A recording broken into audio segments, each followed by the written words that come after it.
Movie review of Jidenna, with story and screenplay written by Jane Ekanim, directed by Obasi Chima Ikechi, produced by Imaobong Ado, and executively produced by Emmanuel O. Azugwu. This movie, titled Jidenna, is currently streaming on Lone Wolf Epic TV YouTube channel. Synopsis is, Jidenna Cheaty Dyke is a gifted healer in a man's kingdom.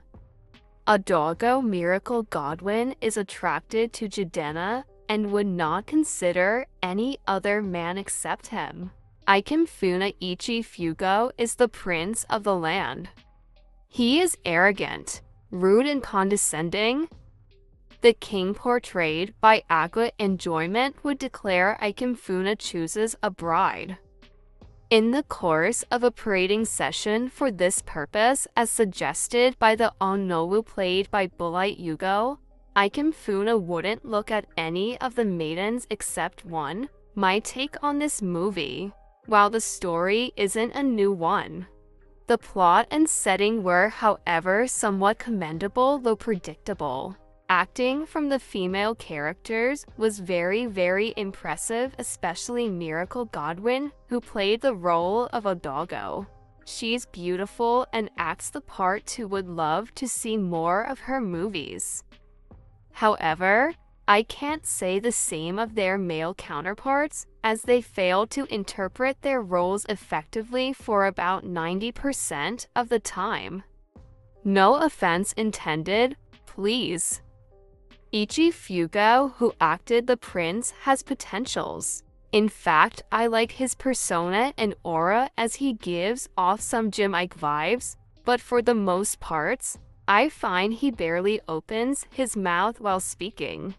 This made it difficult to hear what he was saying, especially for the first and second acts of the movie. I was getting really impatient with him, like, dude, can you just open your mouth and speak for goodness sake? Cheaty Dyke too, to me, didn't particularly embody his role either. 1 minute, he's a fearless medicine man healing everyone healable, the next, he's expressing cowardice. Another time, he's just rubbing herbs, palm against palms, and boom, someone is healed. The next, he's a lover boy and then a son who cares so much about his mother. And then back to becoming a lily-livered lover who can barely stand up to the prince and all his rudeness. See, this movie should have been titled A Doggo as opposed to Jidenna, cause Jidenna didn't really Jidenna in my opinion. I felt the impact of a doggo more, to be honest. Not a bad thing. But I couldn't help but notice one particular scene which gave it away, making it visibly clear that the location used in this film is the same as the one used in Maurice Sam's recent epic movie, I True King. By that, I mean the lake or river with all the green algae matters going on. My observation and questions: 1. The costumes and hair were nice and eye-catchy. The soundtrack gave the epic vibes too. But I didn't understand the role of that Onowu. He appeared more like a personal guard to the prince than a right-hand man to the king too. There were conflicting lines too coming from the Onowu.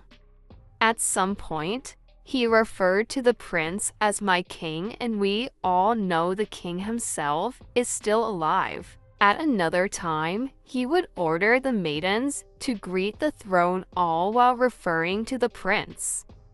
Please, I need clarification on that. Is this how it is done in some parts of Igbo land? Or can we say the script supervisor didn't do their job in that regard? 3. The audio was poor for some of the actors. It appears the microphone for some was louder than others. 4. How did Kling Films end up in an epic movie, for crying out loud? This is seen around time frame where fufu fermented cassava produce turned swallow was wrapped in cling films, the person in charge of props needs to be called in for questioning. Were they not briefed that this was an epic movie? What happened to using the native green leaves? 5. Our epic movies are fast losing their core epicness, I must say. I can see that some gens are beginning to enter into these types of movies where some of the lines are not consistent with the era portrayed.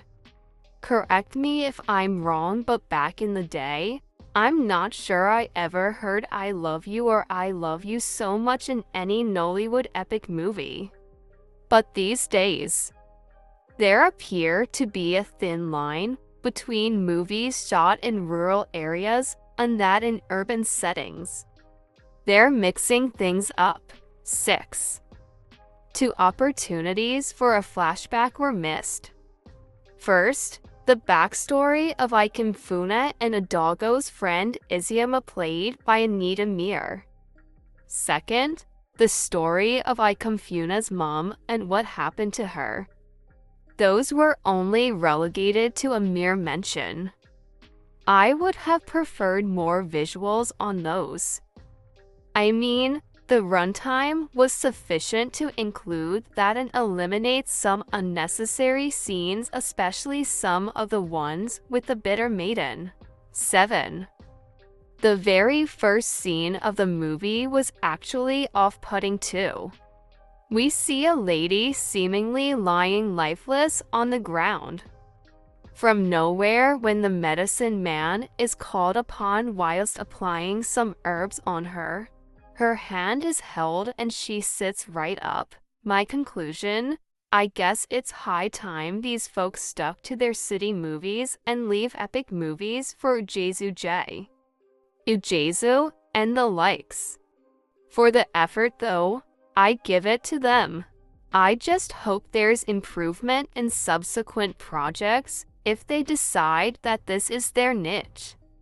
Not a bad watch in its entirety, just could have been way better. It's interesting and entertaining to watch to some extent. I will rate this 3/10. Have you seen this? What did you think? That man you just mentioned is the legend of epic movies. I wanted to say that until I read till the end and saw his name, our gens, City Epic Movies guys should take a masterclass from him. Was really waited for a review before I watched the movie. Normally Ichi Fugo is a great actor.